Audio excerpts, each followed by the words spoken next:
नमस्कार आदाब, मेरा नाम है जावेद और आप देख रहे हैं यूपी टाइम्स। जब जब देश में राजनीति का माहौल होता है और हिंदू मुस्लिम की राजनीति शुरू होती है तो एक सवाल कई संगठनों के बीच में जरूर आता है कि मुसलमानों ने देश के लिए क्या किया है। इसी इतिहास को उजागर करने के लिए लेकर आए हैं आज का एपिसोड, मुसलमानों का भारत देश में योगदान। तो चलिए शुरुआत करते हैं। कश्मीर से लेकर कन्याकुमारी तक 3214 किलोमीटर के अपने विस्तार में शान से दुनिया के आगे खड़े भारत का जब भी जिक्र उठता है तो भारतीय मुसलमान का योगदान नकारा नहीं जा सकता। भारतीय सभ्यता और भारत की सांस्कृतिक विविधता का एक विभिन्न हिस्सा मुस्लिम समुदायों ने भारत के विकास एक गहरी छाप छोड़ी है। फिर चाहे राजनीति हो या साहित्य, इस समुदाय ने लगभग हर फील्ड में अपना योगदान दिया है और दे रहे हैं। मुस्लिम विद्वान ने अलग अलग फील्ड में अपनी खास छाप छोड़ रखी है। भारत की आज़ादी की कहानी और इतिहास मुसलमानों के खून से लिखा गया है। जनसंख्या की दृष्टि से अल्पसंख्यक होने के बावजूद भी बड़ी संख्या में मुसलमानों ने न केवल स्वतंत्रता के संघर्ष में सक्रिय रूप से भाग लिया बल्कि अपने प्रिय देश की स्वतंत्रता सुनिश्चित करने के लिए अपने जीवन का बलिदान भी दिया। ये शब्द किसी आम भारतीय राजनीतिक नेता या मुस्लिम विद्वान के नहीं है, बल्कि प्रख्यात पत्रकार और लेखक स्वर्गीय खुशवंत सिंह ने कहे थे।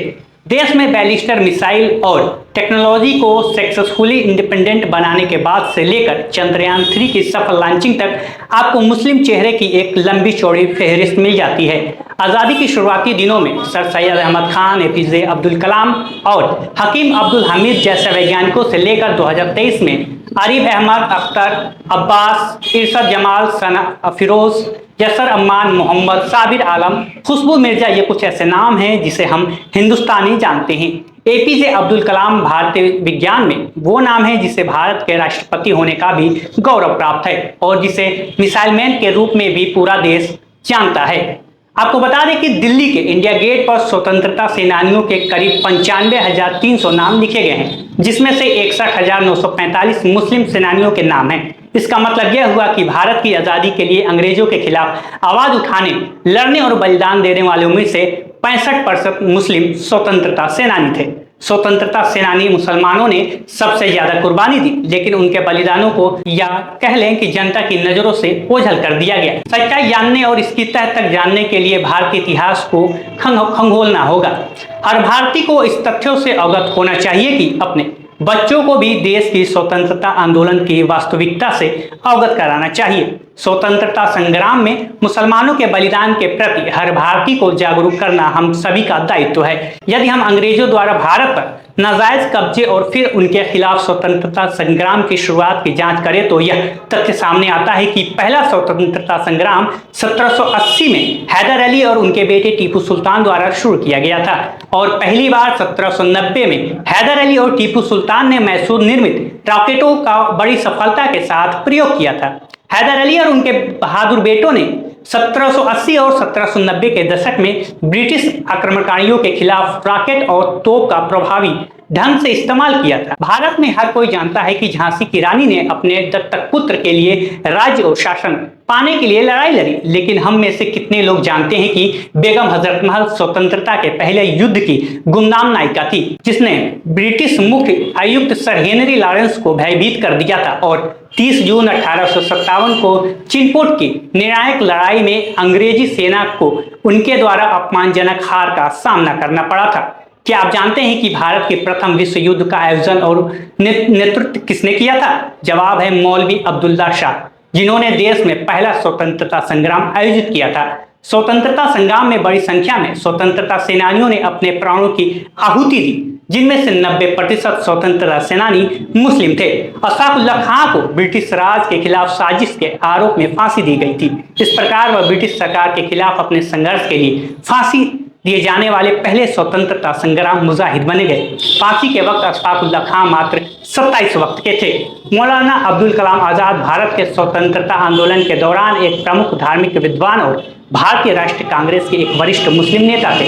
शराब की दुकानों के खिलाफ महात्मा गांधी के धरना अभियान में केवल 19 लोगों ने भाग लिया, जिसमें से 10 मुस्लिम थे। बहादुर शाह जफर, अंतिम मुगल बादशाह, भारत की आज़ादी के लिए बड़ी ताकत और तीव्रता के साथ लड़ने वाले पहले भारतीय थे।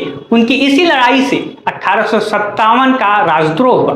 पूर्व प्रधानमंत्री राजीव गांधी ने रंगून वर्मा यानी म्यांमार में बहादुर शाह जफर की समाधि का दौरा करने के बाद अपनी पुस्तक इंप्रेशन में लिखा है कि भले ही आपको बहादुर जफर भारत में जमीन न मिली हो, वर्मा में आपको जमीन मिली और या रंगून में आपको दफनाया गया, लेकिन आपका नाम जिंदा है।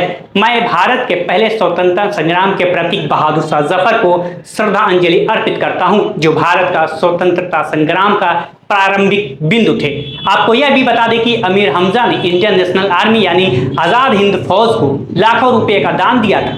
वह भारतीय राष्ट्रीय सेना के स्वतंत्र पुस्तकालय के प्रमुख थे। जब इस स्वतंत्रता सेनानी का परिवार बेहद गरीबी में रह रहा है और तमिलनाडु के रामनाथपुरम जिले में किराए के मकान में रहने को मजबूर है। मेमन अब्दुल हबीब यूसुफ फरमानी को भारतीय नहीं जानते। वह वही शख्स हैं जिन्होंने अपनी 1 करोड़ रुपए की पूरी संपत्ति इंडियन नेशनल आर्मी को दान कर दी थी। उन दिनों 1 करोड़ रुपए कोई मामूली रकम नहीं होती थी। मेमन अब्दुल हबीब यूसुफ फरमानी ने अपनी सारी संपत्ति नेताजी सुभाष चंद्र बोस की इंडियन नेशनल आर्मी को दान कर दी। शहनवाज खान भारतीय राष्ट्रीय सेना में एक सैनिक, एक राजनेता और एक मुख्य अधिकारी और कमांडर थे। नेताजी सुभाष चंद्र बोस द्वारा गठित स्वतंत्रता भारत के निर्वाचित मंत्रिमंडल के 19 सदस्यों में से 5 मुस्लिम थे। बी अम्मा नाम की एक मुस्लिम महिला ने स्वतंत्रता संग्राम के लिए उस वक्त 30 लाख रुपए से अधिक का बहुमूल्य दान किया था। तमिलनाडु में इस्माइल साहिब और मुरुद नायगमन के लगातार 7 वर्षों तक अंग्रेजों के खिलाफ लड़ाई लड़ी। दोनों ने अंग्रेजों में भय और डर का माहौल पैदा किया। हम सभी जानते हैं कि वीओसी यानी क्वेल्टिस तमिल जहाज वह पहले नाविक थे जिन्होंने भारतीय स्वतंत्रता में भाग लिया। हम में से कितने लोग इस जहाज को दान करने वाले फकीर अब्दुल राठौर के बारे में जानते हैं? जब वीओसी को गिरफ्तार किया गया तो वीओसी की रिहाई के लिए प्रदर्शन करने पर ब्रिटिश पुलिस ने मोहम्मद यासीन की गोली मारकर हत्या कर दी थी। त्रिपुरा कालरंग ने भारत के स्वतंत्रता आंदोलन में भाग लिया। कुमारन सहित 7 अन्य को गिरफ्तार किया गया। कोई भी इंसान स्वतंत्रता आंदोलन के लिए मुस्लिम मुजाहिदीन द्वारा दिए गए बलिदानों पर हजारों पृष्ठ लिख सकता है, लेकिन दुर्भाग्य से सांप्रदायिक फांसीवादी शक्तियों ने इस सच्चाई और वास्तविकता को आम भारतीयों से छुपाया और न केवल इसे छिपाया बल्कि भारत के इतिहास को छुपाया है। सच तो यह है कि वोट पाने और लोगों को बांटने के लिए इतिहास को तोड़ मरोड़ कर फिर से लिखा गया। देशभक्त भारतीयों को गलत मंशा वाले राजनेताओं के पाखंड का शिकार नहीं होना चाहिए, बल्कि एक मजबूत, स्थित और प्रगतिशील देश के लिए सभी नागरिकों को एकजुट करने का काम करना चाहिए। 1857 की लड़ाई हिंदुओं और मुसलमानों ने मिलकर लड़ी थी और उस जंग में 1 लाख मुस्लिम मारे गए थे। कानपुर से फर्रुखाबाद के बीच सड़क के किनारे जितने पेड़ थे उन पर मौलानाओं को फांसी पर लटका दिया गया था। इसी तरह दिल्ली से चांदनी चौक से लेकर खैबर तक जितने पेड़ थे उन पर भी उलेमाओं को फांसी पर लटका दिया गया था। 14,000 उलेमाओं को सजाए मौत दी गई थी।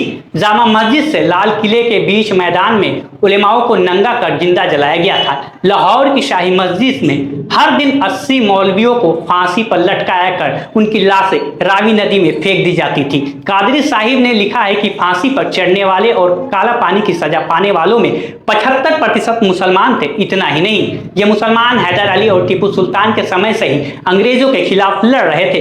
कई मुसलमानों को सरेआम 500 से लेकर 900 कोड़े तक मारे गए। अवाम में यह झूठ फैलाया गया कि इकबाल राष्ट्र सिद्धांत के पैरोकार थे, जबकि उन्होंने सारे जहां से अच्छा हिंदुस्तान हमारा लिखा। जिस दिन आजादी मिली उस रात पार्लियामेंट में मौजूद लोगों ने यह तराना कोरम में गाया था। ये वीडियो आपको कैसी लगी हमें कमेंट बॉक्स में जरूर बताएं। ये वीडियो अगर हमें फेसबुक पर देख रहे हैं तो फेसबुक पेज को फॉलो करें और यूट्यूब पर देख रहे हो तो हमारे यूट्यूब चैनल को सब्सक्राइब करें और ज्यादा से ज्यादा वीडियो को शेयर करें और हमें सपोर्ट करें।